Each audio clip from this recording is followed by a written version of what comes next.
Greetings, kindred friend. Be still with me in this moment. Imagine a late afternoon as the pale yellow streaks of the day's end silently stretch across the floor, and the ticking of the clock in the corner suddenly becomes clearer than ever. In that quiet space, have you ever felt a strange weariness pay you a visit? It is a deep exhaustion that no matter how long you nap, no matter how much you rest, simply cannot be healed. Dear friend, that is not necessarily the fatigue of joints, nor the exhaustion of muscles after a day of labor.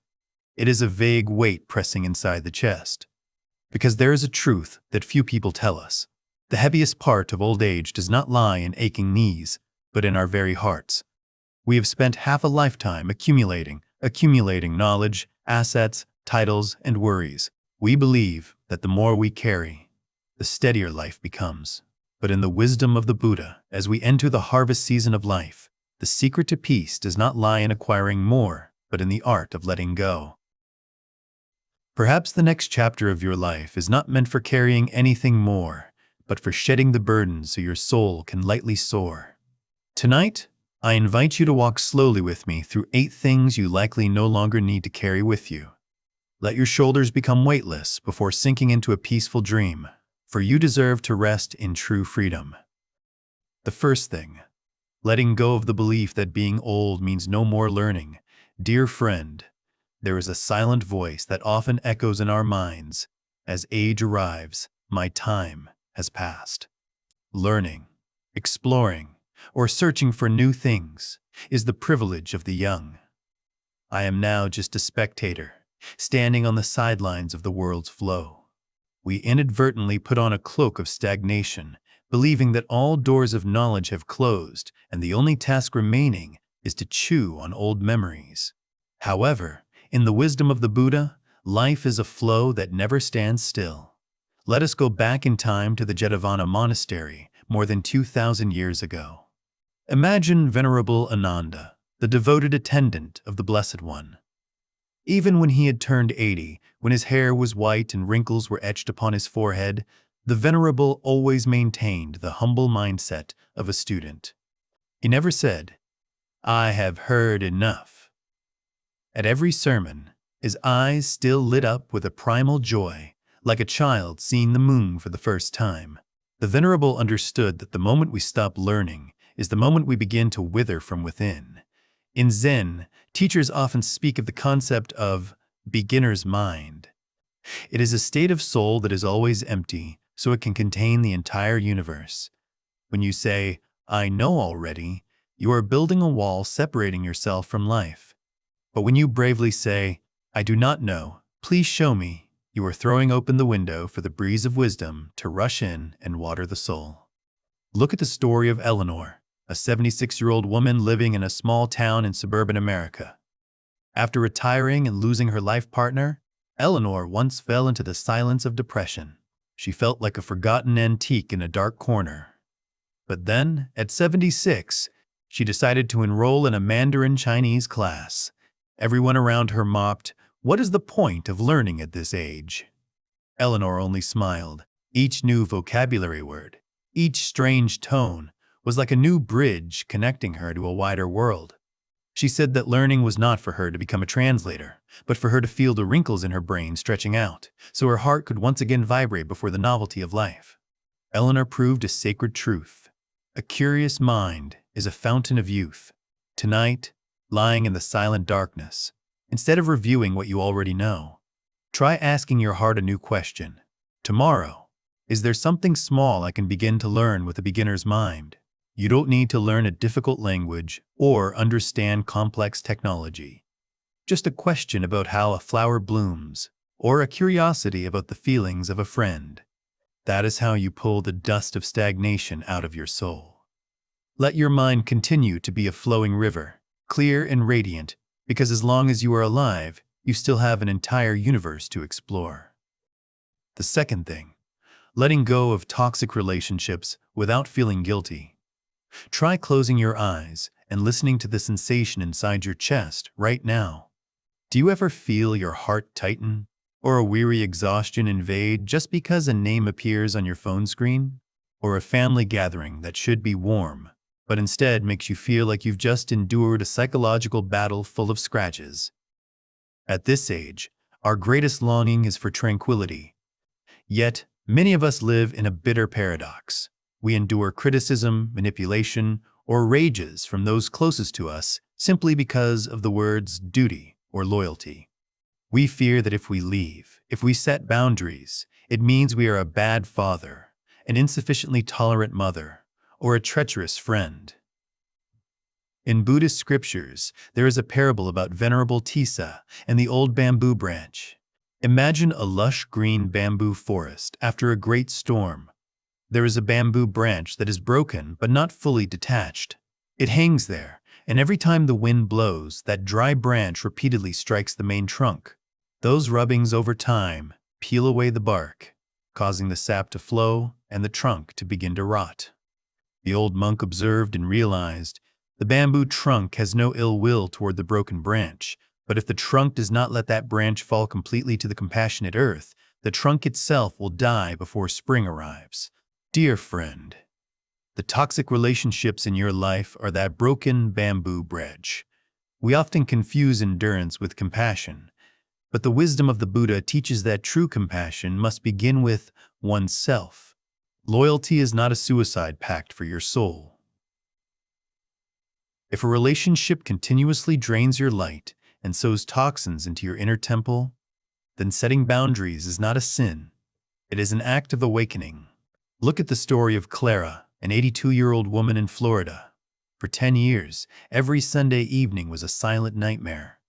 Her son, a man full of resentment toward life, always used dinner to dump all his anger and judgment onto her. Clara would go to sleep after those evenings with a bleeding heart and terrible self-blame. Where did I go wrong for my son to be like this? I must endure because I am a mother. Until one day, Clara realized she could not change her son, but she could change the access she gave him. She decided to stop those high-pressure late dinners. She shifted to short calls and 30-minute coffee dates in public places. At first, guilt surrounded her like a black mist. But then, for the first time in 10 years, Clara found she could breathe a sigh of relief when Sunday came. She found the stillness to read, to breathe, and strangely, when she was no longer the trash can for her son's negative emotions, she could look at him with true tolerance from a distance. Tonight, as you prepare to sink into sleep, give yourself permission to be free. Whisper to your heart a liberating affirmation. I have the right to select who is allowed into my space of peace. You do not need to fight. You do not need to hate. Simply loosen the attachment. Let the broken branches fall. You have spent your whole life pleasing the world. Now is the time to spend these precious years pleasing your own soul. Remember, your inner temple is sacred, and you are the only one who holds the key. Do not let anyone bring dust into the place where you worship peace. Sleep in the belief that when you are kind to yourself, you are practicing the deepest lesson of love. The third thing, letting go of clutter, when objects are anchors of the past. Dear friend, imagine a drawer in your house, a drawer that hasn't been opened for a long time, filled with old receipts, keys that no longer clearly open any door, or souvenirs from trips that have faded far into memory. Do you ever stand before a cramped closet or a storage room full of things and feel an invisible pressure weighing down on your chest? In the twilight years, we often have a tendency to accumulate. We surround ourselves with old objects because deep down, we see them as evidence of a life lived. But let me give you a mindful perspective. Physical clutter is actually the accumulation of pain, memory, and avoidance. We keep an item not because we need it, but because we fear that if it's gone, the memory attached to it will also vanish into thin air. In the teachings of the Buddha, all attachment to material things is a chain holding our soul back in the past. He taught that the mind only truly finds sovereignty when it is no longer besieged by the ghosts of what has gone before. Every old item in your house is like a note from yesterday still ringing out, preventing you from hearing the silent music of today. Listen to the story of Sama, a woman I once knew at the age of 70. After her husband passed away, Sama's house became a museum of melancholy. She kept every tie, every old notebook, even the chipped cup he used to use. Sama's house was so cluttered that she no longer had space to breathe, no place to invite a new friend over. Sama believed that keeping things was her way of keeping the love. But she didn't realize that every time she saw the old shirt hanging in the closet, her nervous system was triggered by loss. Her heart bled once more. Until one afternoon, after hearing advice from a teacher, Sama began the ritual of liberation. She cherished each item, smiled and thanked it for serving a stage in her life, then gently gave it away or cleared it out. As the room became spacious and flooded with sunlight, Sama suddenly realized a miracle. Her love for her husband did not diminish when the objects disappeared. On the contrary, when the living space was clean, her mind became clear to feel his presence in every breath, every heartbeat. Sama understood this truth. Your memories do not live in your attic. They live in you.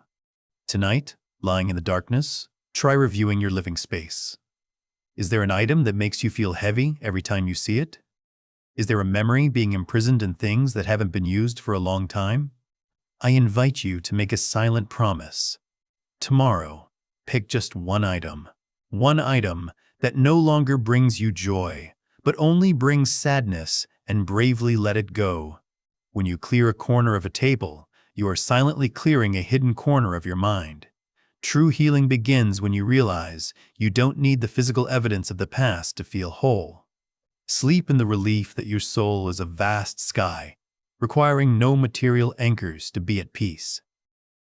The fourth thing, letting go of the fear of aging.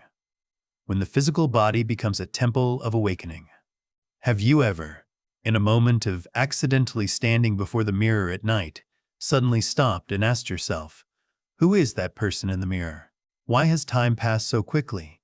You see the crow's feet etched deep at the corners of your eyes, the hair touched by frost, and hands that no longer have the fullness of youth. A vague sense of loss softly touches the heart, and sometimes it is accompanied by a secret fear of fading. We live in a Western society that worships youth as a standard of value. Billions of dollars are spent every year just to convince us that aging is a mistake to be fixed, and beauty only exists in the spring of life. We are besieged by the message that aging is weakness, the gradual blurring of identity. But dear friend, in the wisdom of the Buddha, old age is not a tragedy of decline. It is a privilege of ripening. The truth is, nature is never in a rush and never makes mistakes. A ripe fruit does not regret the time it was a flower bud, and a golden autumn forest does not feel itself less beautiful than a bustling spring. In Zen, there is a very beautiful metaphor for the body and the soul. Our body is like an ancient lantern. Over time, the paper surrounding the lantern may fade, may have a few tears, and lose color because of wind and frost. However, the purpose of the lantern is not to show off the outer paper, but to protect the flame within. Strangely, as the outer shell becomes thinner, the light from the flame within more easily shines out, illuminating the darkness in a more authentic and warm way. Old age is when the paper of your soul's lantern becomes transparent. The experiences, tolerance, and wisdom you have accumulated for over half a century are that very flame. It does not need the flashiness of youth to get attention. It only needs stillness to warm you and those around you. Hear the story of Joy, an 89-year-old woman I had the chance to meet at a tea meditation. Joy used no cosmetics to hide the years. When someone asked the secret to maintaining such a serene aura, she just gently stroked the wrinkles on her hands and smiled. Every wrinkle on my face is a page of life's book. This one is from times I laughed until I cried with my grandchildren. That one is from nights I bravely walked through the pain of loss. I cherish them, for they are proof that I have truly lived every moment fully. Joy understood a liberating ultimate truth. I wear my wrinkles like prayer beads. Tonight, as you prepare to sink into sleep, I invite you to perform an act of reconciliation with yourself. Instead of complaining about aches or aging, place your hand on your heart and send gratitude to this body. It has strained to carry every journey, every effort, and all your joys and sorrows for all these years. It is not an obstacle. It is the most faithful companion of your soul. Allow yourself to age with dignity.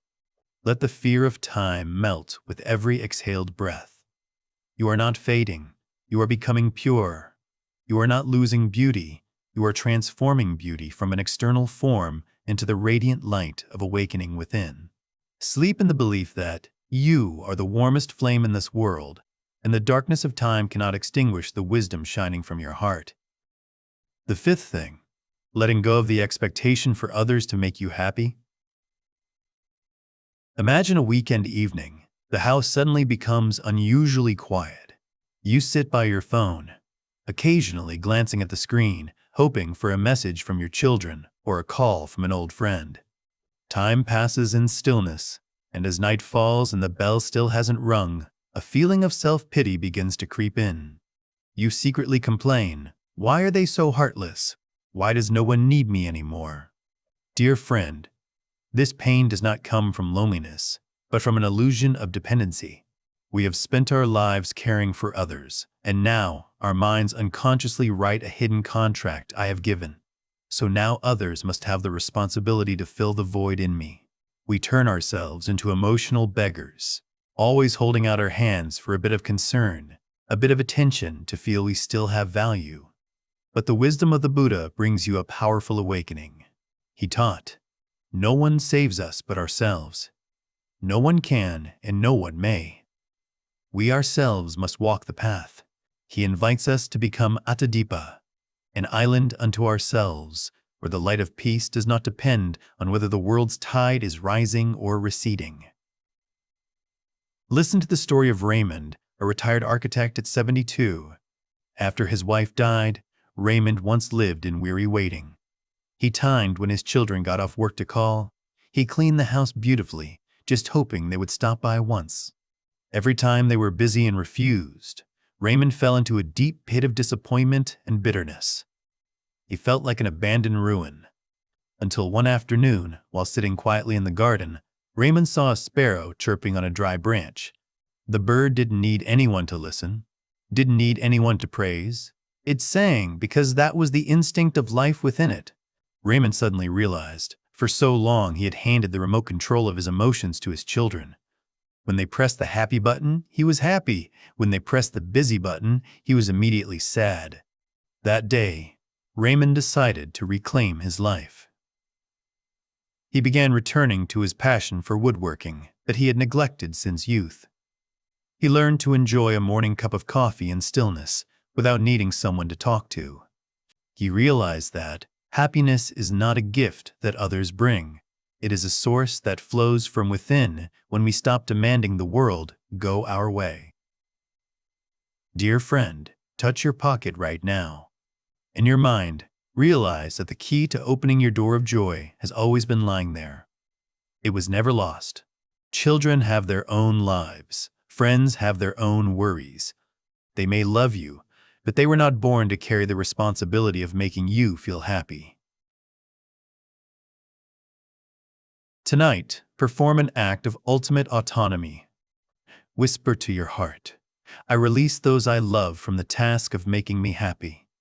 I choose to be my own source of light." When you stop waiting for a call, you will start hearing the song of the sparrow in your heart. When you stop craving attention, you will see your presence is enough and complete. Sleep in the pride of a steady self-island. You are not abandoned. You are only learning how to return home, the most peaceful home where no one can invade and no one can take away. The sixth thing, letting go of comparison. When depth matters more than speed.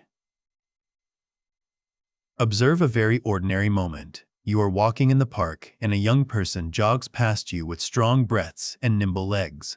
Or sometimes, you accidentally glance at the vibrant photos of youth on a screen, then look back at your hands and secretly sigh, "I wish I still had that strength. I have become so slow and old." Dear friend, this is a very cruel psychological trap. We are measuring the value of a diamond by the weight of a piece of coal. We are trying to use the ruler of speed and productivity to evaluate a stage where the core values lie in depth and stillness. In ancient wisdom, Zen teachers often used a very good metaphor to soothe this pain. Imagine a spring stream and an ancient well in a monastery. The spring stream is bustling, it flows fast, it rings with joy, and it carries away every petal on the surface. Anyone passing by is attracted by its freshness. But that stream often dries up when the scorching summer arrives. In contrast, the ancient well lies still, flat, and seemingly nothing moves. However, that well carries within it a depth that the stream can never have. When a great drought comes, when the stream has fallen silent, the well still quietly nourishes an entire village with the purest and coolest underground water. Understand and be proud of your essence tonight. Youth is a stream, age is a well. I remember the story of Teresa, an 84-year-old woman in New York. After a lifetime dedicated to the art of dance, she once fell into despair when her legs could no longer perform the high leaps of her youth. She felt useless next to the young dancers. Until once, in a charity performance, Teresa just stood still on stage and performed slow hand movements, synchronized with deep breaths. The audience that day cried, not because she danced well, but because each of her movements carried the weight of a lifetime, carrying pain, joy, and tolerance. A young dancer can jump higher, but they cannot bring about the deep emotion that touches the soul in the way she did. Teresa stopped comparing her speed to the stream, to be proud of the depth of the well in her heart. Tonight, when you lie down, allow yourself to rest in that depth. You don't need to run as fast as the stream anymore. This world already has too much noise and rush. It is in great need of the stillness and coolness from your well of wisdom. Whisper to yourself, I do not need to be young again to feel my value. I cherish the stillness and depth that time has gifted me. When you stop comparing, your nervous system receives an ultimate safety signal. You are no longer in any race. You are home. Sleep in the fulfillment of an ancient well full of cool water, tolerant and still. You are not being left behind. You are just at a deeper level that the stream has never been able to reach. The seventh thing, letting go of regret when the heart reconciles with the past. Dear friend, regret is a very strange kind of weariness. It doesn't come from what you are doing in the present, but it comes from the weight of what you have done, or more painfully, what you missed in the past. In the stillness of the night, the questions of, if only, often rise most strongly. If only I had been more tolerant with that person. If only I hadn't said those bitter words. If only I had bravely followed my heart's call. We lie there closing our eyes, but the mind never stops reheating old faded films. We punish ourselves with guilt, believing that tormenting oneself is the way to pay for mistakes. But do you realize? When you hold on to regret, you are forcing yourself to live forever in a prison whose door was never actually locked. In the wisdom of the Buddha, he taught us about karuna compassion, and he always reminded us, among all sentient beings in this world, the person most deserving of your compassion is none other than yourself. Self-punishment never leads to awakening. Only understanding brings liberation. Hear the story of Kamar, a woman who came to a teacher with a soul torn apart by remorse. She said she had made a big mistake with her parents when she was young, and for 40 years she had not slept peacefully for a single day. The teacher silently handed her a cloth bag and said, "Every time a thought of regret rises, put a stone in the bag and carry it everywhere." After just a week, Kamar returned, her shoulders slumped, her face gaunt from exhaustion. The teacher smiled and said, "This bag of stones only weighs a few pounds, and you couldn't stand it. Yet you have carried the stone of regret in your soul for 40 years. How long do you plan to carry it before you agree to put it down?" Kamar suddenly realized she could not change the past by suffering in the present. She needed to let the past rest so the seed of peace could sprout. I also remember Paul, a retired engineer turning 80 this year. Paul had lived his whole life in harshness toward himself and his children.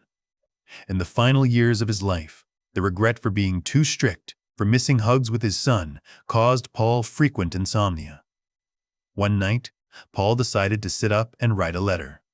Not to demand that his son forgive him, but to write words of forgiveness for himself back then, a man also full of fear and the pressure of livelihood, who didn't know how to love correctly. When he finished writing, Paul felt a wave of warmth spread in his chest. He realized that forgiveness is remembering without poison. Dear friend, the past is a teacher, not a jailer. The mistakes you made, the words you misspoke, all are part of the journey of learning to become the wise version of you today.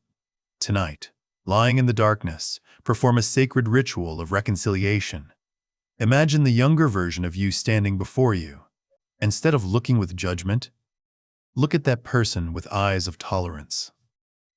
Whisper, I know at that time you did your best with what you knew. I forgive you.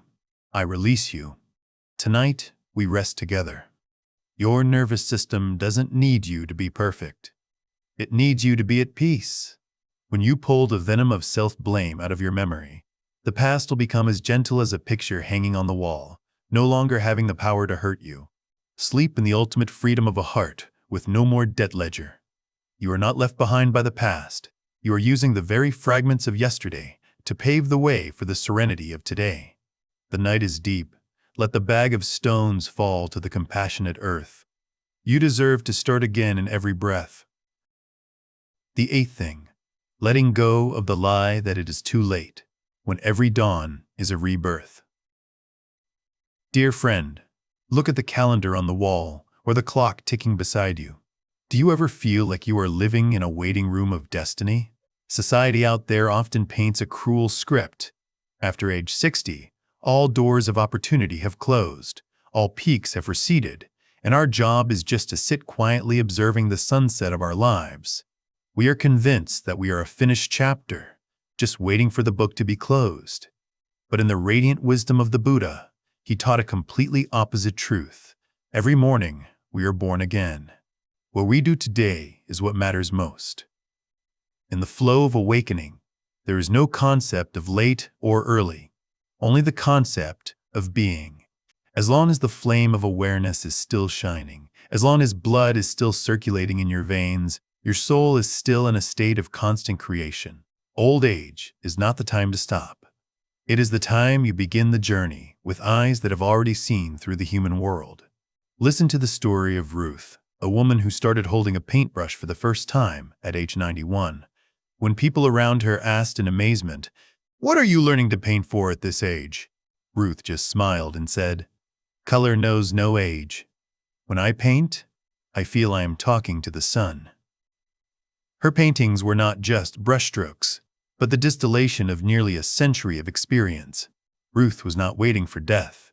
She was busy celebrating life through every vibrant patch of color. I also remember Jerome, an 86-year-old man who had lived his whole life in rigidity and dry discipline. At the age when people usually choose to sit still in a rocking chair, Jerome decided to start learning Tai Chi. He realized his body might slow down, but the energy flow in him could become as soft and tolerant as water. Jerome didn't learn to fight. He learned to synchronize with the universe. And there is May, the 83-year-old woman who bravely opened a small YouTube channel to share about her herb garden. May said, "For so long I thought my voice had faded. But it turns out this world is thirsting for the stillness of people who have walked through storms like us." May was not left behind by technology. She used technology to light candles of peace for the younger generation. Dear friend, place your hand on your chest right now. Do you feel that steady beat? Do you feel the cool air entering and the warmth going out? That is the most authentic evidence of the universe for you. Engrave this ultimate truth into your soul. If you are breathing, the story is not over. Do not let numbers on paper or the world's prejudices limit the stature of your soul. You are not an old, discarded item. You are a work of art being finished with the finest strokes. Each new day is not a subtraction of time, but an addition of sacred graces. Tonight, allow the belief that it is too late to melt into the darkness. Sleep in the mindset of a seed sprouting underground, waiting for dawn to stretch out radiantly. You have the right to start a new passion, to love once more, to forgive yourself, and to shine in the unique way of a seasoned great tree. The world doesn't need you to be nimble like youth. The world needs your serene and deep presence. Sleep well, so that tomorrow morning when you wake up, you are born again in the light of the eternal beginning. We have together shed 8 layers of dust that once weighed down the soul. From opening your heart to the unknown, courageously setting boundaries with the toxic, clearing physical anchors, to smiling before the wrinkles of time. You have reclaimed the key to happiness from the world's hand, stopped comparing yourself to young streams, reconciled with the ghosts of regret, and finally smashed the wall of the illusion of too late. Understand this final truth. The greatest strength of a soul lies not in the ability to hold on, but in the power to let go. Tonight, you are no longer a repairman of your life. You don't need to be perfect. You don't need to be strong. And you don't need to carry any title into sleep. Take a deep breath to feel your own wholeness right now. You are enough. You are precious, and you always have the right to start again in every breath. If this video has helped your shoulders feel less heavy and brought a bit of warmth amidst the darkness, please help me spread this light by hitting the like and subscribe buttons.